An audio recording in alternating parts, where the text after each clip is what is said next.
લક્ષ્ય ન્યૂઝ, એક નજર, એક લક્ષ્ય.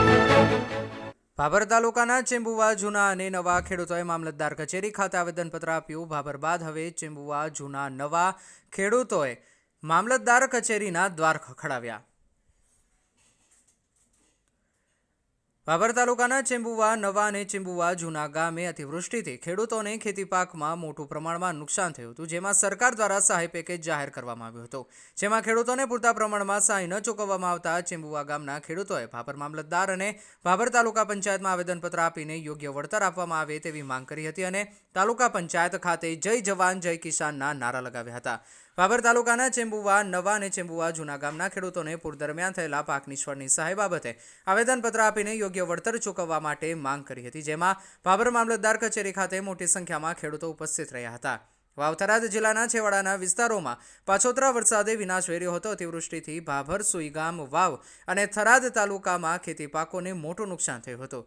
સરકાર દ્વારા મોટું રાહત પેકેજ જાહેર કરવામાં આવ્યું છે, પરંતુ ભાભર તાલુકાના ચેમ્બુવા ગામના ખેડૂતોને ઓછું વળતર ચૂકવવામાં આવેલ ક્યાંક વહાલા દવલાની નીતિ થયેલ હોવાના આક્ષેપો ખેડૂતોએ કર્યા હતા, જેને લઈને આજરોજ ભાભર તાલુકાના ચેમ્બુવા નવા અને ચેમ્બુવા જૂના ગામોના ખેડૂતો મોટી સંખ્યામાં એકઠા થયા હતા અને ભાભર મામલતદાર અને ભાભર તાલુકા પંચાયત ખાતે પૂરતો ન્યાય મળે તે માટે આવેદનપત્ર આપીને રજૂઆત કરી હતી, જેમાં ચેમ્બુવા ગામે 135 ખેડૂતોનો સર્વે કરવા આવેલ અને જે તાલુકા પંચાયત દ્વારા ચાર્ટ બને છે એમાં પણ આ 135 ખેડૂતોનું સર્વે થયું, પરંતુ એ પણ 135 ખેડૂતોના ખાતામાં નજીવી રકમ આવી હોવાનું ખેડૂતોએ જણાવ્યું હતું.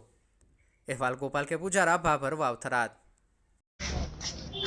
ખેડૂતોની વેદનાને લઈ અને આજે તાલુકા પંચાયત અને મામલતદાર કચેરી ખાતે ચેમ્બુવા નવા અને જૂનાના ખેડૂતોએ આવેદનપત્ર આપી અને સાહેબને રજૂઆત કરી છે કે જે 10,000 કરોડનું પેકેજ કૃષિ સહાયમાં ખેડૂતોને આપવામાં આવ્યું છે એમાં થોડો ઘણો અન્યાય થયો હોય એવું ક્યાંક ને ક્યાંક દેખાઈ રહ્યું છે.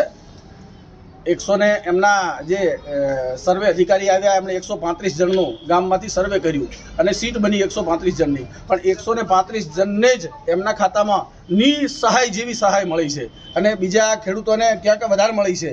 એટલે આ થોડો ઘણો ખેડૂતોને એવું લાગ્યું કે અન્યાય થયો છે. એ બાબતને લઈ અને બધા ખેડૂતો ભેગા થઈ મામલતદાર સાહેબ અને તાલુકા પંચાયત અધિકારીને આવેદનપત્ર રૂપી એક અરજી આપી વિનંતી કરીને કહીએ છીએ કે બધા ખેડૂતોને ન્યાય મળે એવી અમારી માંગણી છે. આપનું નામ? મારું નામ લાભેશભાઈ આર દવે, ચેમ્બુવા નવા.